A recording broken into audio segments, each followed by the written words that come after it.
Hello and welcome into the Cubs on Deck podcast. I am one of your hosts. My name is Greg Huss, and today I'm joined by my co-host Brian Smith. Brian, how are we doing, man? I'm doing good. Excited to add a new continent of a guest today. Yeah, we got, I don't know what episode number this is. We're not entirely sure when this one's dropping, but today we are joined by Cubs prospect Cole Roederer. Cole, how's it going, man? I appreciate you coming on. My pleasure, man. Thank you for having me on. I'm having a blast out here in Aussieville, man. It's a good time. Yeah, you. Last time I talked with you on a podcast, it was on the old Growing Cubs show. And when Brian and I and Greg Zumak were trying to game plan on who to get on for some interviews and who to have on the show, you were the first person that came to mind because we loved having you on that Growing Cubs show. All the personality you got, always so much fun. So glad to have you on here. I think we're going to start off. So last time when I was talking with you, we ended the show with some rapid fire questions. I think we did like 10 of them. This time we're starting off with some more rapid fire questions, some quirky ones, just anything that's not as baseball related, I guess, is more of the story. So perfect. Good for that? Perfect. I love it. Awesome. I love it. We'll start off. Last time I talked with you, I wanted to know who the biggest chirper on the team was, who talked the most trash. And you mentioned three guys. You mentioned Andy Weber, Brennan Davis, and Levi Jordan as the biggest chirpers. Are those guys still the biggest chirpers, or is there anybody new added to the mix here? Those are probably still my biggest chirpers. They don't chirp too much on the field, but off the field, oh man, they're on your head. They're dogging you at any time they get.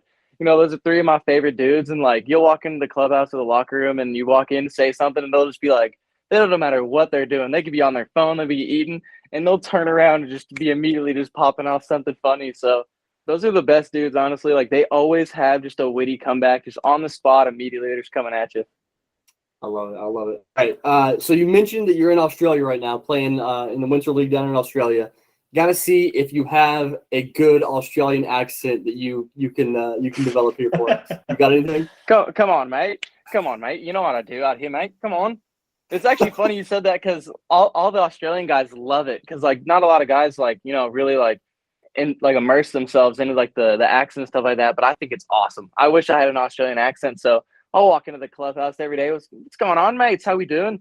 And, like, we just start slinging it off. And all the Aussie dudes, even the Kiwi dudes, love it. They just start laughing. They're like, dude, for an American, that's not bad. And, like, we just be talking about it all the time. Like, sometimes they'll be looking down at their phone and like say something, and I'll respond in like my Australian accent, and they'll look back and be like, "Who said that?" And then I'll be like, "Yeah, that's me. That's me." That's on. This wasn't on my list. I'm gonna real quick cut you off, Brian. Is there anything that you have adopted in terms of language, Australian? Like anything they say that you say now? Yes. So one of my favorite sayings that they have out here is "tough to root for." So basically, like, if you do something messed up or like you miss a ball, like they will chirp you so fast. Like, we had a dude who missed a fly ball, and one of the infielders immediately after the play happens, one of our first basemen, he's a Kiwi dude, and he just goes, "Come on, mate, that's tough to root for," and like just like loud in the middle of the game. It is so funny. That is one thing I will definitely take back is tough to root for. Hopefully in the Australian accent too. It really works. Oh yeah, always. Yeah, honestly, it's like one of my favorite accents. Like, I will definitely be slinging it off when I go into season and stuff like that. I can't help it now. Yeah. What's the best bite of food you've had in Australia? Oh man, we actually have some crazy Italian places out here. Like, there's a lot, like which I didn't expect at all, is how like diverse the culture is out here. Because when you think about Australia, you're not really thinking about, you know, like the amount of cultures out here. I don't know why I didn't expect it, but you know, one of the good things is like they have fantastic Asian food and they have fantastic Italian food. It's just unbelievable. Everywhere you go, everywhere you look, it's just crazy. And then the sushi out here, like, you know how in the States you like walk in, it's like a restaurant, they have sushi. Out here, people get it on the go all the time. So it's kind of like this like little stand, and people just like, dudes are just whipping it up in the stand. And then they're just like, it takes like 2 minutes. You're walking up, you're like, all right, I'm gonna go to work. And you just grab the sushi on the way there. All right, so you're not allowed to play outfield anymore. What position would you play better, second base, or if they get you up on the mound? What are you better at? Oh, dude, I'm the sauciest 2B you've ever seen. Easily, hands down. I'm the sauciest guy on the field, no chance. If I was right-handed, oh, dude, it's over with. I'm making the nastiest double plays. I'm making the Jeter hops for no reason. I'm doing it all. Is it easier to play second base or third base as a lefty? Oh, 3B for sure. Is it? I'm there. Yeah, I'm making the diving catches, spinning and throwing. I got the backhands on the run. I got it all. All right, what walk-up song are you going to use next year in the Cubs system? You already have it picked out? So I have a couple. I'm usually like an old like 90s rap person. So when I come to pick the songs, I don't really like a lot of words because I got like ADHD or something. So my brain just can't focus on so many things at once. So if I just have a beat, I can just, get locked into the beat and kind of have like subtle words to it. I did You Know How We Do It by Ice Cube last season, and that was like kind of perfect because it was just like a good intro beat. But I don't know. I'm not sure what I want to pick yet. I have probably 4 or 5 on my list right now. I'm doing Really Really by Kevin Gates because it's just a banger. You know what I mean? Like Yeah. you got to throw it back sometimes for the fellas in Aussieville. You know what I mean? You got to get them on some culture. Just But a vibe. yeah, that's what I'm saying. Just vibing out. And the worst thing about it, the only thing that sucks is, so I sent him the song, right? And I was like, okay, like I wanted that. I'd say it was like 15 seconds. And the first time they put the song on, they started it from like the very, very beginning. So I was like, it's my first walk up. I was like, dang, man, this is not it. Like I need the banger part. It killed the vibe playing immediately. Geelong, Korea. Yeah, dude. I was like, it's just not starting. And like while I'm like about to finish up my like setup is when it really drops and goes. And the only problem was the first time I was on, I went like 3 for 4 with like 2 doubles. And I was like walking back in and I was like, yo, I got to change this song. And all my teammates are like, don't change a dang thing. You got to keep it right at that part. You cannot change it. You raked last game. So now I'm just stuck with my song at 0 seconds because I was just breaking when I had it on. So it's just like a tough, like, this is tough, man. Love it. All right. So of your tattoos, what do you think is the best artwork you have on your body? Who did the best job? My arm is beautiful. I got some really cool pieces on my arm, but I will say my Greek mythology piece, either Atlas or Zeus. I have Atlas on my inner quad. It's just an unbelievable piece. Like that's one that people always comment on. They always see it because it's kind of like right above my knee. So like it hangs up like right above my shorts, and everybody loves that one. Like they love to see it. They love to see that one. That's probably my favorite one. When I got it done, I was like, dang, this is sweet. Like this is a good piece right here. So that's probably my favorite one out of the ones on my leg. All right, man. You got your first taste of Myrtle Beach this past year. It's like kind of like rehab type vibe, right? Where you were just there for what, 2 weeks? Very short amount of time. I was there for a week series. We played Salem. It was pretty fun. There you go. Okay. How do you compare the beaches out there to you're the California kid? How do the beaches out there compare to the California beaches? So you know what's actually unfortunate about that? We were on the road that week. Oh, we were in Salem. And I was like, dude, you got to be kidding me. Everybody raves about these beaches. Everybody raves about this tourist spot. I was like, it's going to be feeling like right at home because I got guys in Loey that were sending me Snapchats, and they're like looking at the water. And I'm like, that's sick. Like, that is awesome. I'm just going to wake up, go to the beach, hang out in the sand. For once in my life, get a nice, like, even tan. So, like, when I take off my shirt, you're not going to go blind. You know what I mean? And, dude, they tell me, like, yo, you're on the road in Salem. I'm like, man, what's out in Salem? Like, what do we got out there? I get off the plane. I got to drive 45 minutes in this Uber with this dude who's just telling me, like, the life story of stuff. And I'm just like, man, there really ain't much out here, man. There's not much going on. So as of right now, the Cali beaches are still king just by default. Oh, dude, they're hands down best beaches. The only problem is I went to Australia. I went to Bondi Beach. Let me say something. California's got a little run for its money. I won't lie. It's got a little run. I was walking up and down the beaches, and I was like, dude, white sand, beautiful water. What I will say, we had some great white sightings while I was out there, and I was like, yep, California wins. California gets a W on that. I ain't got to worry about that. All right, man. I think that's all we've got for rapid fires, unless you had, I think that's right, Brian. Well, yeah, I mean, I guess transitioning out of it, this is almost like a rapid fire question, but talking a little bit about your 2022 season. I'm curious, what's something in your mind that you were better at on the baseball field in 2022 than ever before? Definitely just being, present. When I first got back after a long time being out with COVID and my surgery and then missing a lot of time, it was definitely tough to mentally be there. there's a lot of things going on mentally. I had to really I had basically like an identity crisis when I got into high A ball for that like month series I was there. Just trying to figure out what I was capable of and if I was still the same dude. So I was kind of going through some stuff mentally, just trying to really find myself again. And my first couple months in Double A, where I was splitting time a lot, it was still pretty tough. You know what I mean? Because arguably that's Yeah. one of the better leagues. We had a lot of dudes go from Double A straight to the show. So after being 2 years out and then playing every other day, it was hard to catch a rhythm. So, one thing that I will say is my confidence went up. That's one thing I really needed for myself mentally and physically, is just to show myself that I still had it.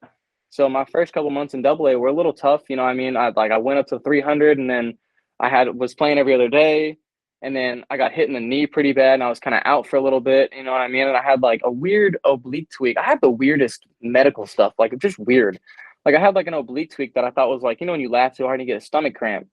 Well, I had one of those happen, and I was like, I had to take out about 2 weeks, so that was kind of tough. And then right after that, I got to play every day because an unfortunate injury about one of the left fielders. He just got hurt, making a balls out play, going hard for the team. He ended up getting hurt, which kind of opened the door for me to have some opportunity to play every day. And right then and there is when I kind of found myself again. You know what I mean? Like the end of season, I was really, really putting together really good ABs, playing like at what I believed like was like, all right, like I'm back on the road to go to the big leagues. I'm back on my road, my progression, the one I need to have. So that was probably the biggest thing for me, was just having that confidence. You know what I mean? Like 90% of this game truthfully is, mental and just confidence. So Yeah. if that's one thing that I took out here, and, one thing I want to take into the next season is just having that confidence, that swagger that I definitely lost when I got hurt. You mentioned that like the tail end of that season, this past year, and like I don't remember what series it was. Maybe Brian, you're the I feel like you're the game by game expert. Whenever I reference like a game, you're like, oh, it was this one. There was some part, it was like towards the end of the year, that it just felt like it kind of clicked a little bit for you. You just like seemed more comfortable to play, and like for that week following that, your results weren't like outrageously better. It just like you like looked better at the plate, I thought, from my view. And then you really turned it on. I got the stats from your last 15 games of the year pulled up here. You batted 315. You had a 1.138 OPS, and you had 7 home runs in the last 15 games of the year. That like and let me jump in. Half of those were playoff games, so we're talking like legit big time games. That's true. And so it was one of those things where like I kind of saw it click for you, and then like the production really like showed itself. Did you feel that happening as the season wore on? You kind of hinted at it a little bit, but like how good did that feel in that home stretch of the year? Dude, it was probably one of the best moments of my life. Was just that like probably month and a half span of just like really putting together games, just dog games, you know what I mean? And toward the end of the season, especially in the playoffs, that was who I want to be. You know what I mean? Like that's the man that I got drafted as. That's the man that they wanted me to be, and that's the man I still am. So having those ABs, it was crazy. I was trying not to think about it because when you're locked in, you don't think about much. You know what I mean? You're just doing damage to the ball. And I was like, I'm not thinking about the game. Like I'm not thinking outside. I'm like, I'm just gonna keep rolling with what I got. And I definitely felt more comfortable. I mean, like I went from the start of season really having that identity crisis to the end of season, like really, really putting together some quality games. And the home runs came, like I was having some issues. Like even the coach were telling me that like my exit velos weren't there, my power wasn't there. And I was like, guys, it's not me lifting. It's not, I was like, I just need more reps. That's all it is. I just need more ABs in the box, more feel, more seeing the ball.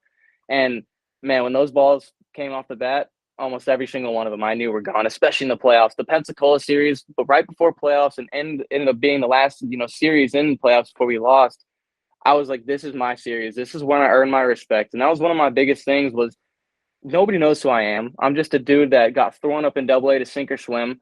And I was like, I used to be this dude that everybody, knew, everybody wanted to see. And then I went from like going from hero to zero, it felt like. So that was my biggest thing going into playoffs was like, yo, like this is your time to earn your respect. This is time to earn everybody's, respect on the field and off the field for what your capabilities are. And I was on cloud nine that whole series. Even after we lost, you know what I mean? Like I was looking back and like thinking about, what I had accomplished the last month. And I was like, man, I earned some respect from people that, didn't give it to me. And now I definitely got it. You got me amped up. Just now hearing you talk about that, you got me amped up.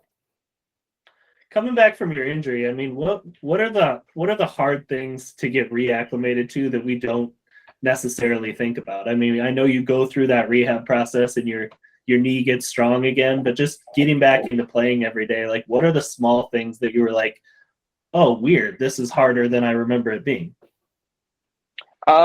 Just the day-to-day, the pitch-to-pitch adjustments, because a lot of times, like with coming back from Tommy John, it's like it's not the physical capabilities, it's all in your mind. So being out that long a time, it's kind of hard to like know you still got it, know you can still perform at the highest amount of levels and really perform at those levels and excel. And I think one thing people don't really take into account of is like you fail 70% of the time at minimum, and you're a legend. You know what I mean? So like when you're coming back, you're not going to have the immediate, oh, I'm going to go 3 for 3 today, 2 for 3 tomorrow, 2 for 3 the next day. You know what I mean? You're going to have those days where you're going to go 3 for 3 with 3 homers, and you're going to go a game where you go 0 for 4, 4 strikeouts, and you feel from here to here real fast. So one thing I don't think people understand is like you go from the highest of highs to the lowest of lows like that. You know what I mean? And if anybody ever watched and like saw how I was mentally, just getting that confidence back made me a whole different person again.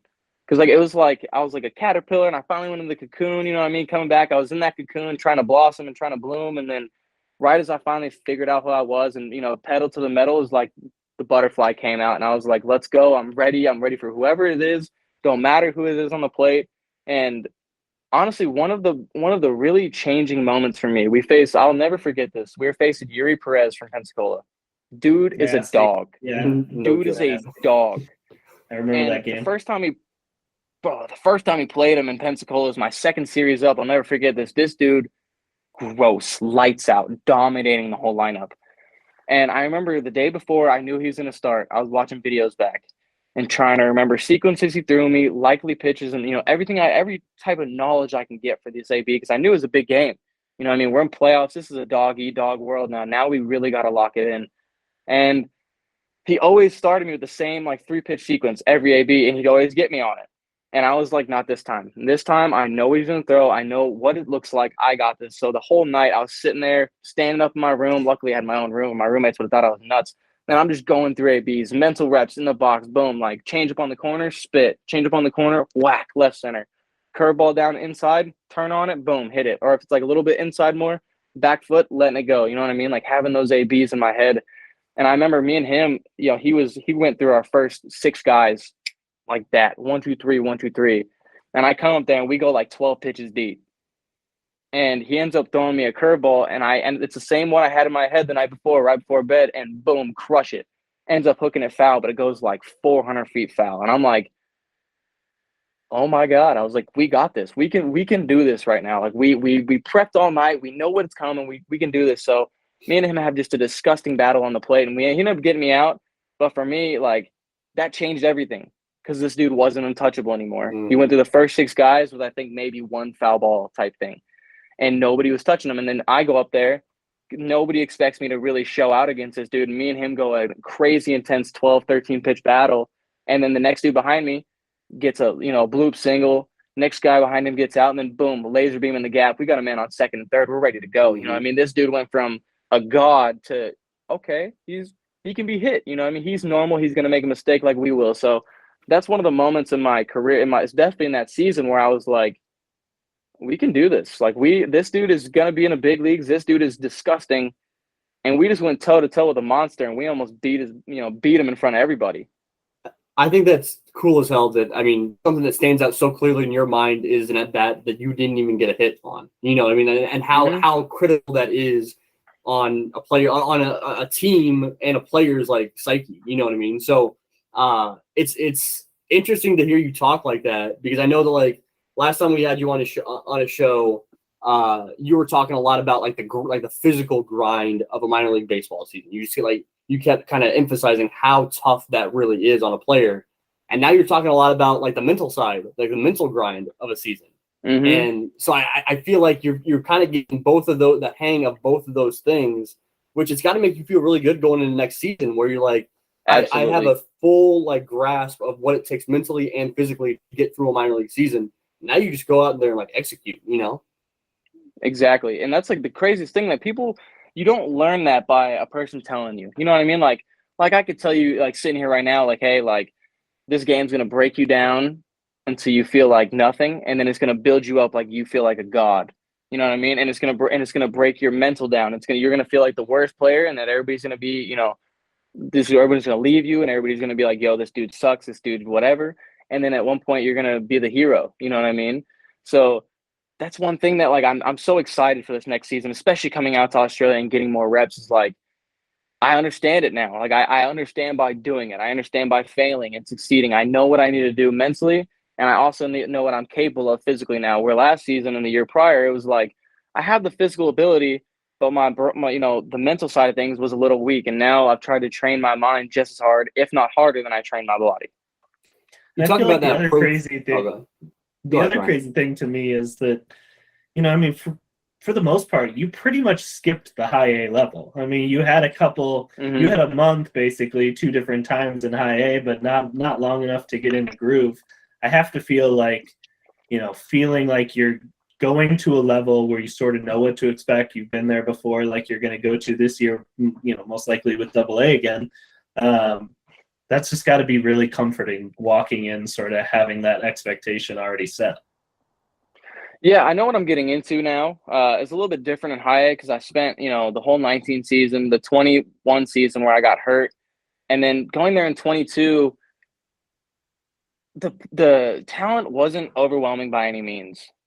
The only thing that was taxing was me being in the same spot where I look over to my right, and if I'm playing center, if I was playing left, I look in that corner and I'm like, dang, this is where my career took a hard turn.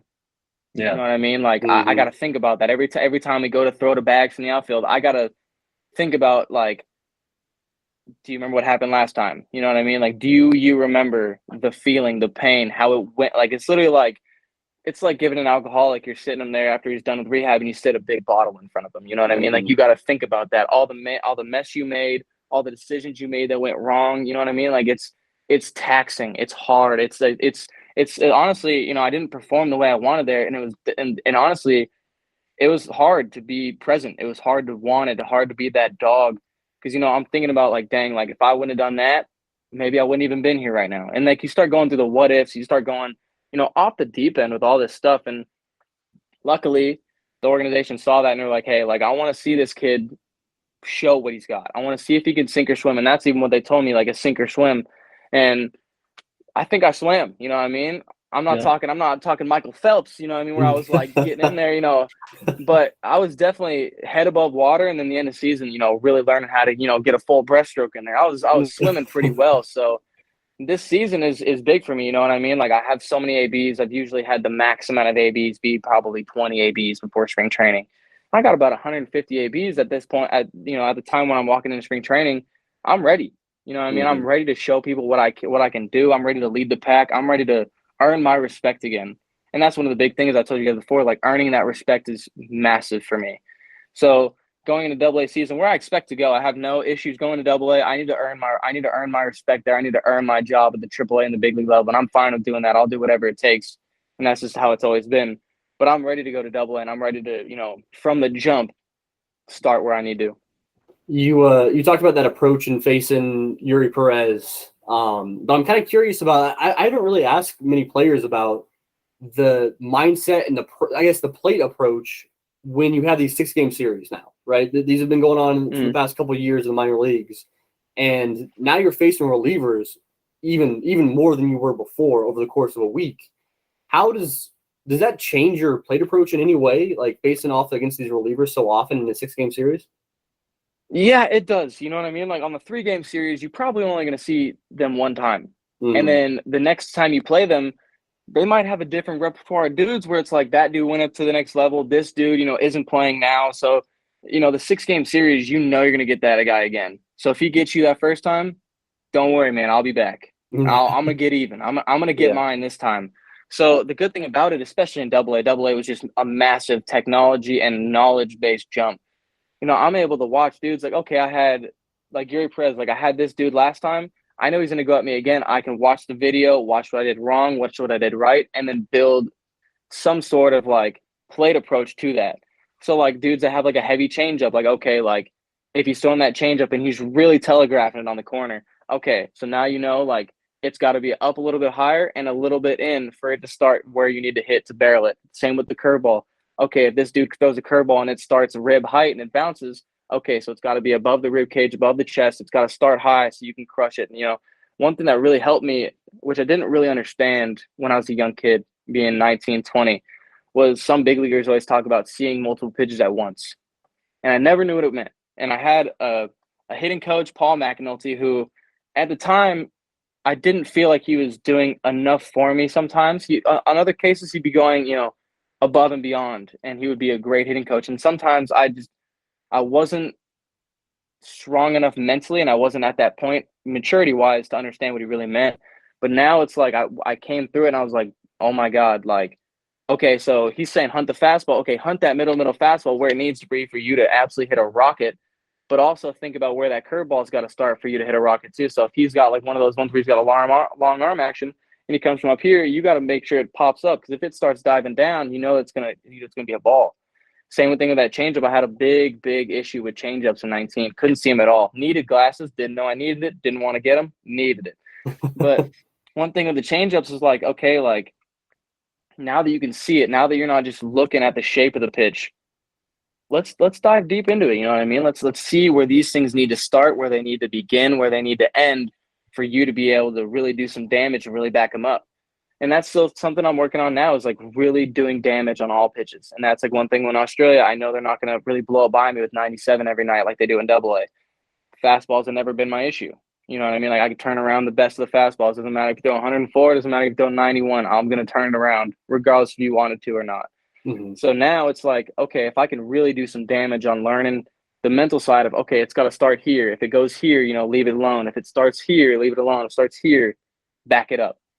And, that's one thing that really, really changed over the past couple of years, really building an approach on seeing the pitches for what they are, seeing the spin, seeing the pitch, not really just focusing on the shape and kind of just guessing. It's like, I'm trying to stay there. These pitches are good. I'm not going to give them enough credit because, not all of them are athletes, not all of them are nasty, but they're good at what they do. They're gross. They're in that job for a reason. Some of them are the best in the show. You know what I mean? So just trying to stay a step ahead of them without them even really understanding what I'm doing. You know what I mean? Like if they make that pitch and I miss it, dude, in my head, I'm like, that's just a setup. You know what I mean? Whatever. I setting him up. He's going to throw it again. He's going to miss this time. And this time I'm going to crush it because now I made that change.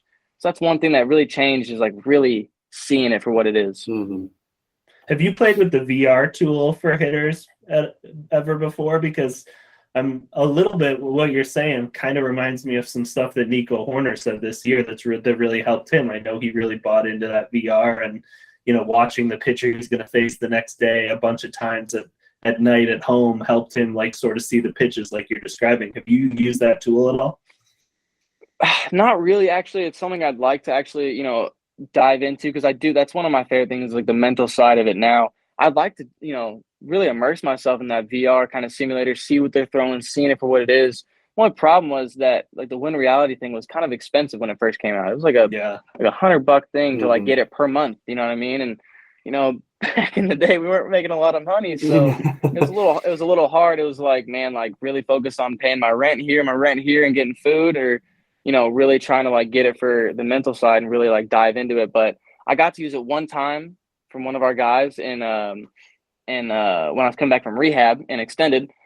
Didn't help very much. Got hit the next pitch. First pitch of the AB, I get slung like 97 at the back. So I was like, you know what? I might have a bad little curse on me, man. I'll use this one time when I get rocked in the back the first pitch. So hopefully going forward we'll have some some ability to use that. Hopefully we got some at the complex and I can really look at it, because I'd like to spend some hours on the simulator and really see how far I can take my game. Brian, you wanted to talk a little bit about some batted ball type stuff, didn't you?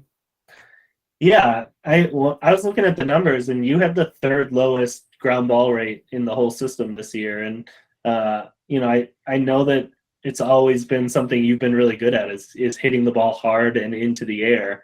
But you were even better at elevating the ball this year. Was that a focus, or was that just something that sort of happened more naturally and coincidentally? Honestly, probably coincidentally, when I first got there, I was having a tough time getting it in the air for some reason. Like I was like, I feel good in the box and I'm just missing it. You know what I mean? It's not making solid contact. And I think as time went on and I really got confident with my swing again, because I was trying to make some changes. I was a little bit late starting, a little bit, like disconnected. And I think once I took it upon myself to really lock in my swing, because I had some fantastic hitting coaches. Rick Strickland was in Double-A, really helping me out on the mental side of things, not only on the physical side. And once I was able to really have a swing that I was confident in and ready to go to war with every single day, I think that was all the difference in the world. Because half of it, like I said, over half is mental. And if you're still trying to be like, okay, like I need to get this to start here and step and get the, you're thinking about too many things at once.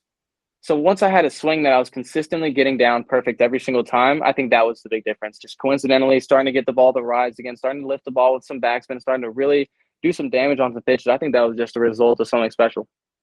You kind of used the phrase that reminded me of I got the chance to talk to Steve Polakov earlier this offseason. And you probably worked with him a little bit during your time in Myrtle, but like going to battle each at bat, going to war each at bat, like is very like his vibe, right? Like Steve Polakov is very like hype man, very like preparing you for battle, right? And I don't know, when you said that, it just reminded me of like that mindset that you have to take into the box every single time.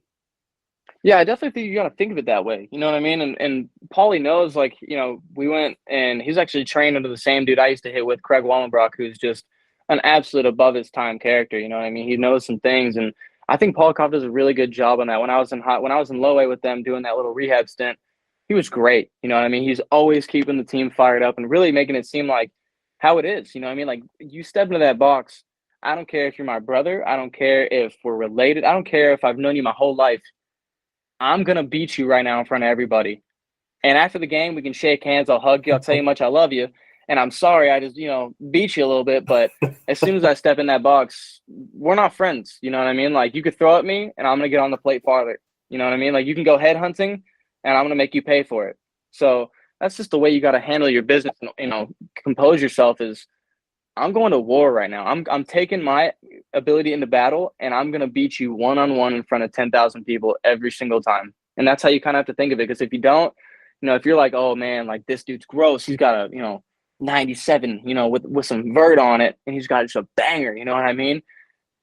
You should just sit down. Like that dude's going to make you look stupid in front of everybody. Yeah. And that was, that's how I used to be. You know what I mean? Thinking about, oh, man, he's got this. Oh, man, he's got this. How am I going to compete? And now it's like, I don't care what you're going to throw me. I'm going to turn it back around. And if you're not careful enough, it's going to go right back at you. Or you're going to have to turn that neck real fast. I'm going to have to get you a neck brace. You know what I mean? So I'm going to go at you with all I got. Well, you also really improved against lefties this year. Was it that sort of mindset change that helped you do it? Or was it actually something sort of more mechanical or conscious you were thinking about during plate approaches? A little bit of both. So when I got back from rehab, in spring training and extended, I had the biggest, just brutal experiences with lefties. I was getting hit by every single lefty that I got in the box with. So it literally when I was getting hit, I think like my first 7 ABs, I got hit by like 5 or 6 lefties. Not fun when you're 2 years out of baseball trying to come back. Yeah. And then, so I was starting to have some issues with left-handed sliders because I was so domed up that it was going to hit me that I was kind of bailing out. Mm-hmm. And one of my friends, C.D. Pelham, who's one of my favorite people in the whole world, this dude is just slinging the rock at me. He's big, dude. He's huge. And everybody saw that video of me scorching one that bounces and he just catches it. Yeah. I was like, dude, why you got to do me like that on TV, bro? Everybody saw that. Why you got to do that to me? Everybody's sending it to me. And I'm like, bro, he's big. He's an absolute behemoth. What do you want me to do? He just caught it like it was nothing.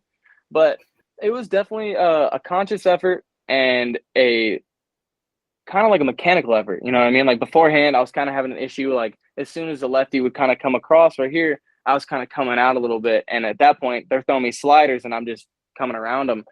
And, it's one thing that I really am taking, to heart, especially in Australia, because there's just a lot of like funky lefties. There's some lefties that are gross, some lefties that are subbers, you know what I mean?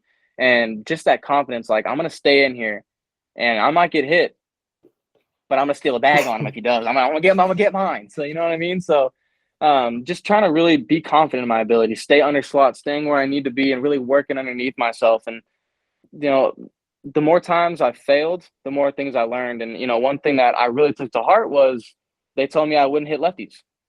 They were going to take me out of the lineup if there's a lefty. And I was like, okay, like if you're going to do that, watch me. Give me one shot. I'll crush him. And then I got the first shot in season against the lefty after them telling me that I wouldn't hit him. And when I tell you, there was nothing that this dude was going to do to get me out. Like, I was fired up. I was like, there's no way this dude's beating me. I got my career riding on this because they think I can't hit lefties. So first one, bang, hit him. Okay, here we go. Second one, I get, they bring one in just for me, bang, hit him.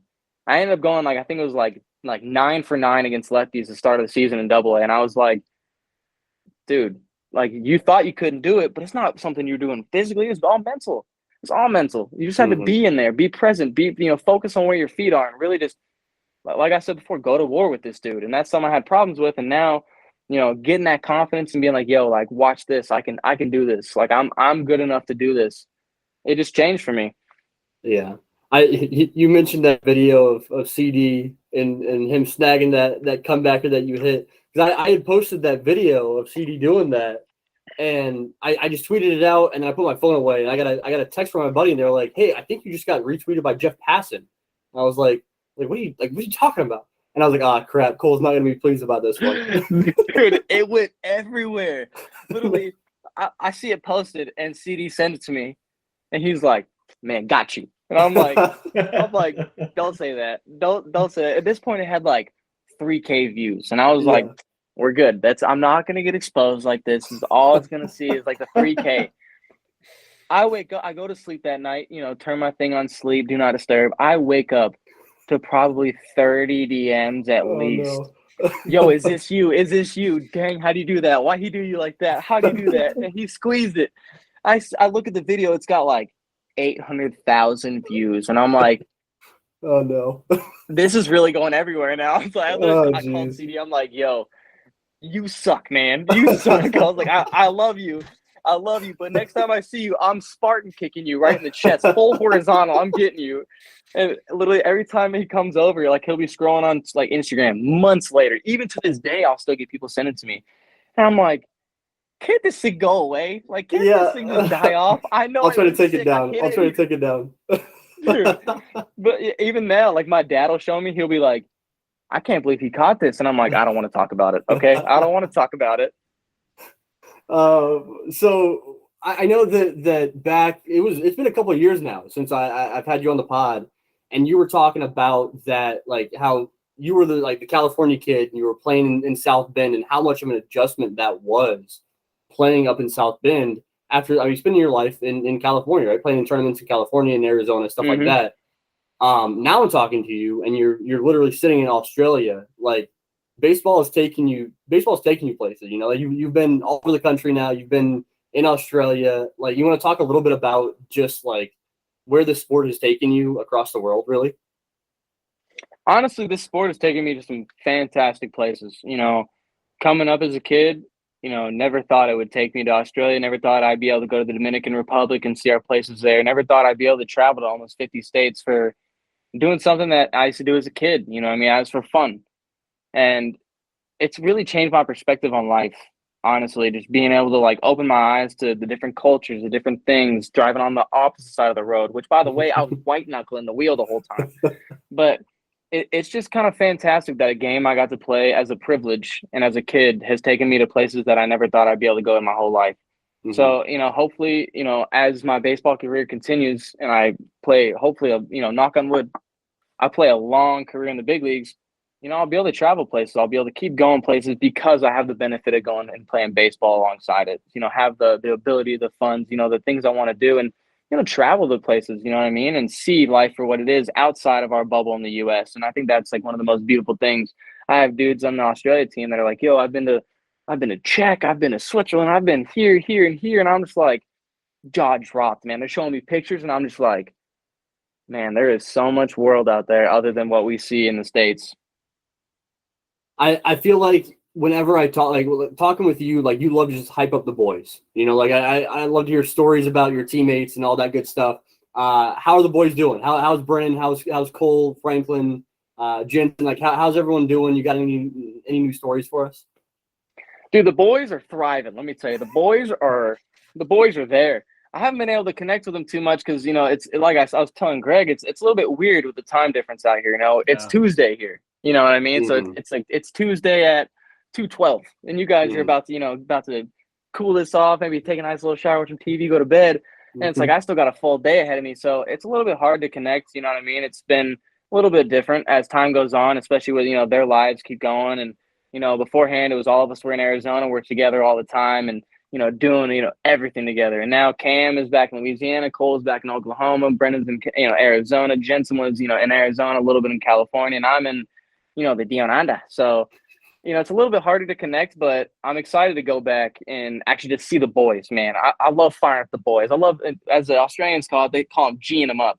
So I love G'ing up the boys, seeing them, and, really just getting it going with the boys. It's one thing that, when baseball is done at the end of the day, hopefully in 20 years from now, when I finally retire after a long career, that's one thing I'll miss is just being with the boys, being those little moments where you're sitting back, you think back to say 8 months ago, we're in season, we're grinding with the boys in the trenches, at our lowest point, and then we finally make something special. It's like, dang, I wish I would have known that was, those golden moments at the time. And, you don't really realize when you make those moments until they're gone. And so I'm just excited to see the boys again, just start grinding with them again, make the funny comments, G them up a little bit, get them, get them a little riled up, talk some trash. So I'm excited. How big was it to have Christopher Morel, to see him in the major leagues this year, a guy that you played with a bunch, a guy that I know is really popular in the farm system, to see him, get to the big leagues, get that homer in the first game. I mean, what does that do to the morale for all of you guys when you get one of your guys up there? I mean, it's morale time, baby. You know what I mean? That dude, I've said it since 2019, playing alongside that dude when he was at the hot corner. I said he's just like Machado. Everything he does, the way he plays, the way his swagger is, the way he throws the ball, the way he hits, it's special. You don't see a lot of dudes like that where you're like, you look at him and you're like, wow, that dude's something different. That dude is a different beast than everybody else. And seeing him go to the show and honestly, not even how he performed, but to see him smile like that, his expression, his fire to the game, that home run where he hits and misses first. That is the biggest morale thing I've ever seen in my whole life. Him getting so fired up, he misses a bag. Oh man, that is morale to the T. Because he's just a flame. You know what I mean? Like that dude, he plays with his hair on fire. He's ready to go at any time. That's dude. Like when you walk into the locker room, you walk in, he's like, "What's up, Poppy?" And he gives you a hug, and that's a dude. That's just who he is, man. So seeing him go to the show and really do what he was born in this, put on this planet to do, is something special. It's a moment that all of us, just really wish we could have. And, as of right now, a lot of us haven't, and it's just the ability to celebrate with him and, just kind of live through him a little bit. So it's something cool, man. It's something I never expected, especially him now, so young, really doing the things he's doing. From the first game I saw you play, I tabbed your swing as the prettiest swing in the system. And it's still the case today as it was back when you debuted. Thank you. I want to get your thoughts. I don't think you haven't played at a level with him at the same time. I don't know if you've seen his swing, but Moises Ballesteros has it's approaching your level of prettiest swing in the system. It's probably the second prettiest swing in the system. I'm not saying it's as good as yours, but that dude's got a nasty swing. He's a good so off the field. Not even we'll go to the swing, but off the field, I love that dude. I would go to war for that dude any day of the week. I got to see him a little bit in spring training, and then I got to see him, a little bit when I was in the rehab assignment, all that stuff. Off the field, that dude's like a big teddy bear, man. You just want to be around him. He's a good dude. And then on the field, you see this dog. You see this dude that's just got a pretty swing. He's a crispy swing coming to the zone. And the first time I saw him, I was talking to Rachel, our hitting coach, and I was like, yo, this dude's got a nasty swing. I was like, where do you learn how to do that? And he's just swinging and have a good time, perfect to the zone, making that money hole, just show the whole way. And I'm like, man, that is a pretty swing. And I'm like, because when you look at your own swing, you kind of think it's ugly. It's like looking at yourself in the mirror. You're like, I don't like this, about myself. But then you ask other people, and they're like, oh, I didn't even notice that about you. And it's kind of how I feel with my swing sometimes. I'm like, that kind of looks kind of ugly. You know what I mean? Sometimes I'll be like, yo, it looks crispy. And other times I'm like, yeesh. And with his, I'm like, man, I hope people look at my swing the way that, we're looking at his swing, because his swing is beautiful, man. He's got like that natural swing. There's something about him taking a ball out to left center, after the left center gap, that just like aesthetically is like, that's the move. Beautiful. It's like when Bryce Harper, I forget what game it was, but when he goes backside left center gap for a homer. Yeah. I want to do that, man. I want that video. That's sick. I want me to be in that video. Is that like something about a dude going left center backside like that on just a dirty pitch? Say it's like a left-handed slider, like nice little change up or something. You just whack the other way. You're like, dang, this dude is gross. I feel like there's some similarities in your swing and Bryce's. I feel I can get He's got that uppercut, like, just when you get one, you're crushing it. Yeah, I mean, hope so, man. That man played in the league a long time. I'm trying to follow that footstep right there. Let me in the show. Yeah. You saw the Matt Mervis show this year, up close and personal, and this is a thing that has getting talked about a ton on the internet. And I want to give somebody that played with him a chance to talk to the doubters out there that are questioning whether it was real, what happened this year, whether it's something that that we can think is going to continue to happen. As a guy that was on the field with him and saw up close and personal what he did this year, how do you think about where he's headed? All I can say to the doubters is, let's see you do that. Let's see you go from hitting maybe 4 to 8 home runs in a season, and then you hitting 37. Let me see you go on that field and change everything and make it work. It'll never happen. There's not one person on this world that's going to doubt him and do what he can do. And watching like alongside this dude, I talked to him a lot about it because, I'd like to think of myself as like a high advanced, like knowledge swing guy. Like I love talking about swings. I love breaking them down. And he's one dude, when you look at him, you're like, yo, what changed? What did you do? And same thing, his wasn't anything physical. Like maybe minor tweaks, maybe just cleaning some stuff up, maybe connecting a little bit, but most of it is all mental. And him just getting the ability, because we would talk a lot, and when he went to Duke, he wouldn't get a lot of opportunities on the field to really showcase what he had. He only had, I think he's something crazy. It was like only had like 11 ABs the whole year. So you're having a dude that maybe was dealing with some mental stuff, maybe not having the confidence, you know what I mean? Like knows he can do it, knows he has the ability, but not being able to put it together for what it's worth. And then you have a dude that goes out there, comes out of spring training, goes to high A, shows what he's got, and then goes to double A, does it better, goes to triple A, being a dog, doing it better. Like, as a doubter, how are you going to doubt that? You're going to have a dude go through all the levels, and he's still doing it. Like, this dude, maybe, you might have had a little stock right. You throw a 92, flipping him in there, boom, a homer. You're like, okay. If he does that, I can understand. I'm not going to really read into it too much. He faced dogs every single night. Dogs. He's turning around the best pitches they got. And it's not like you're going against this dude and be like, all right, like, I'm going to throw a cookie, and if I miss, whatever, I'm going to try to get him to hit it. You're going out there with your best stuff, and you're trying to get him out every single pitch. Every single pitch is thrown with intent and a purpose. And this dude's turning around everything. Every pitch, fastballs, changeups, sliders, curveball. This dude could throw a knuckleball. He's still going to, you know what I mean? And playing alongside him, it's crazy. He's like the Jake Slaughter thing. Yeah. A dude that like really didn't. Jake Slaughter was incredible as well. Both of those dudes were just such a privilege to play beside, because they both didn't change a lot physically. It's all upstairs, all mental. And these dudes finally knew they had it in them and were finally able to show it. And as soon as you're able to show it, it's game over. This dude's going to keep going. Then. Yeah. Absolutely. And like Jake Slaughter was crazy. I walk out, I'm playing with this dude. I played with this dude for 2 years. And he's not really, he's good. He has so much potential. And I told everybody, I was like, because I talked to Cam Sanders, who had known him for a long time. And Jake, he was like, yo, Jake was like the best player I'd ever seen. And then he goes to LSU, and his confidence gets taken away. Mm-hmm. And when you take your confidence away from a man, you're going to have a desperate man.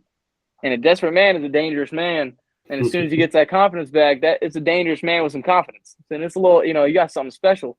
And watching this dude, I think one of the biggest moments when it really was like, wow, was this dude Mervish goes up, homer, casual, something different. It's the same. Just another day at the office for Matt Mervis, you know what I mean? And then we go down by like 3 runs, 2 runs, bases loaded, 2 outs, last inning of the game. Yeah. This dude, Jake, turns around 96 and goes pull side absolute bomb. I'm sitting there watching it. And I'm like, this is incredible. This is the craziest. I have never seen this. I think I was on second base, if I believe right. And he hit it, and I didn't even run. I was like, wow. Because he crushed it, hit it into the trees, didn't even hit the stadium, hit the trees.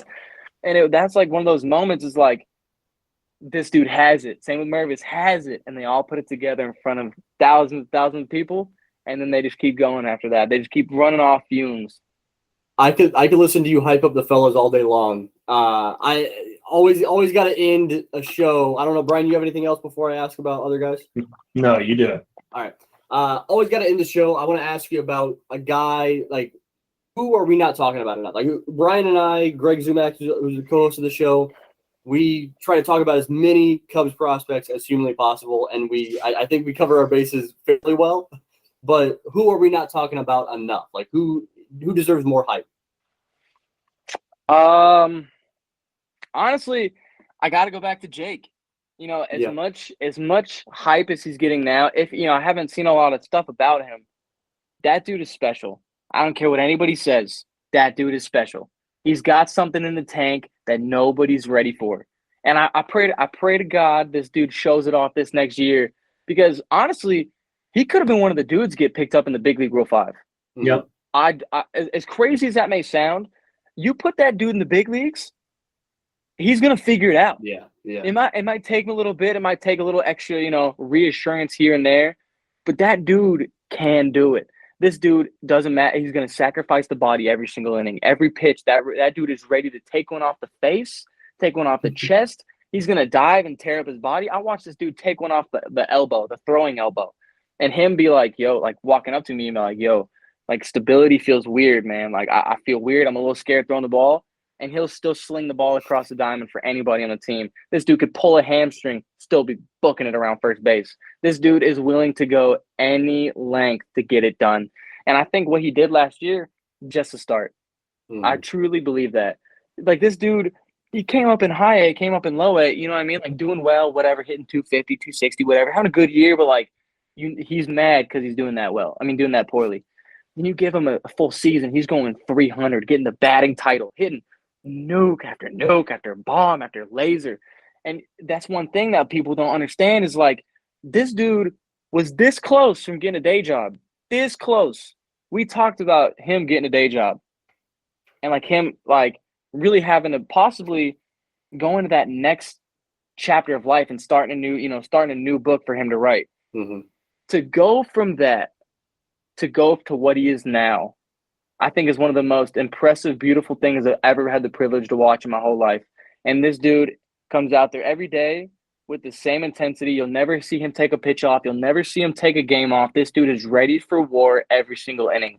And honestly, I pray that he gets to the big leagues because he deserves it. He wants it more than most people I've ever seen want it in my whole life.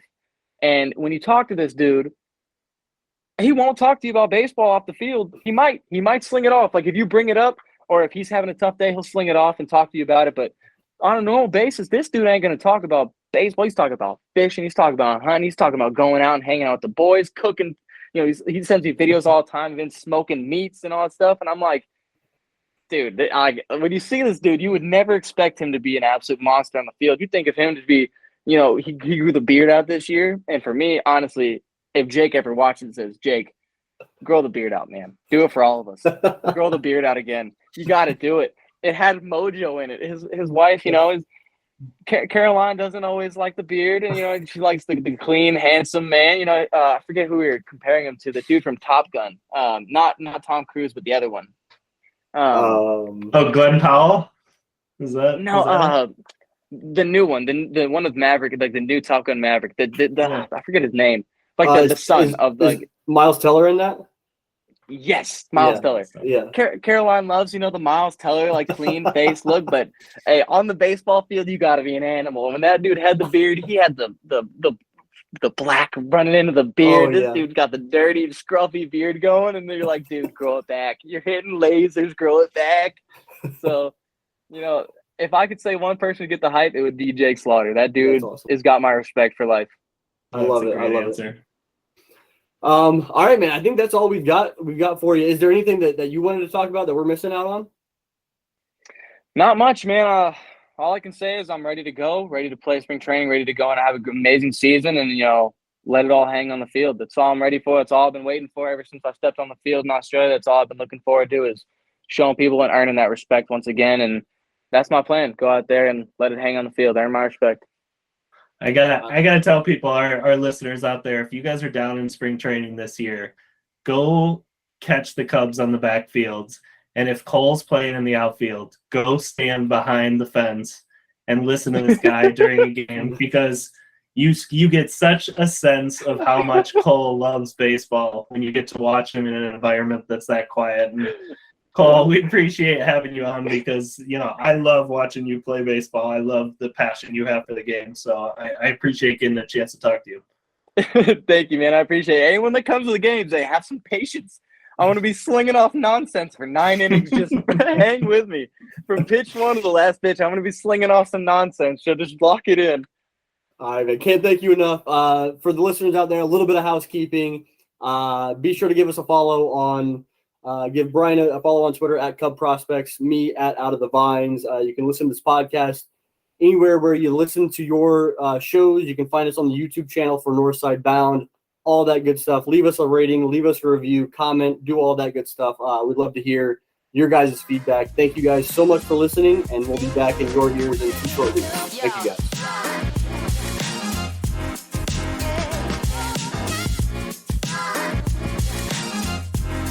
Good.